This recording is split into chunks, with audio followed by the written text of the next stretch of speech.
I have lived in this house my whole life. It is quiet, safe, nothing special. At least, that is what I thought. One night I could not sleep. It was around 2:30 a.m. The streets outside were silent and my room was dim, lit only by the faint orange glow of the street lamp through my curtains.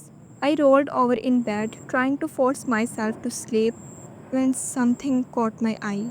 The curtain was not closed all the way. A small gap was open, just enough for me to see the window, and through the gap, I saw a face, pale, motionless, pressed against the glass.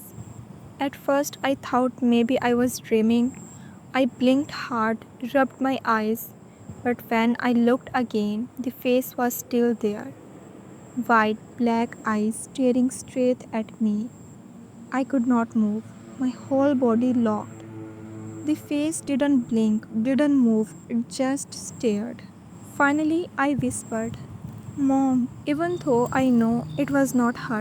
No response, just that awful dead stare.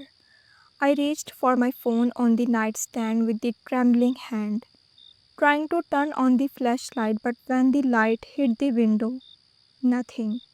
The face was gone. I almost laughed with relief. Maybe it was just my tired brain playing tricks.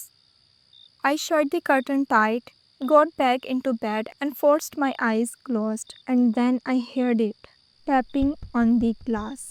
I turned toward the window again. The curtain was still closed, but the tapping continued, louder, faster.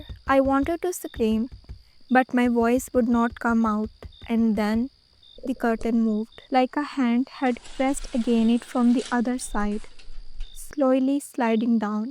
I could not breathe. I could not think. All I knew was that something was right there, just inches away from me, separated only by thin glass. I finally gathered the courage to leap out of bed and switched on my room light. Brightness flooded the room. The tapping stopped. The curtain stilled. Everything was silent again. I stood there for what felt like hours, my heart racing. Finally, I convinced myself to open the curtain. My hands shook violently as I pulled it aside. The window was empty, but smeared across the glass were wet handprints, and the worst part, they were on the inside.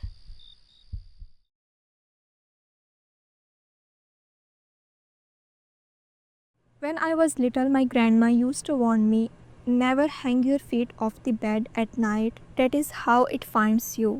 I used to laugh, thinking it was just an old story to scare kids. But last year, I learned she was not lying. It was around 3 a.m. I was half asleep, tossing and turning. My room was dark but not silent. My ceiling fan made a faint humming noise.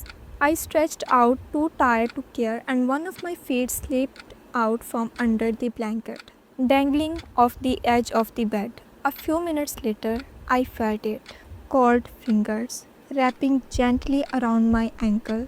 I froze. My eyes shot open, but I did not move. At first, I thought it was a dream, but then the grip tightened, slowly, carefully, like someone did not want me to notice right away. My throat went dry. I whispered, "Hello?" Barely audible. No answer, just that icy hands tightening. I yanked my leg as fast as I could, curled myself into a ball, and tried not to breathe too loudly. For a moment, nothing happened. I almost convinced myself it was just my imagination. But then I heard it, breathing. Not mine, from underneath the bed. It was heavy, uneven, too slow, too deep to be human. Tears filled my eyes as I gripped the blanket tight around me, whispering, "Please, please go away," over and over. And then a voice whispered back from under the bed, I have been waiting for you to notice me. I wanted to scream, but nothing came out. My body refused to move. I stayed frozen until the sky outside began to lighten. When the sun finally rose, I forced myself to look under the bed. Nothing, empty. I told myself it was a sleep paralysis, stress, a dream, anything but real. But that night, when I came back to my room, my blood turned cold. On the wooden floor under my bed were two handprints in the dust. not mine, larger and wider, and they were not pressed on the floor. They were pressed upward, like something had been lying there all along.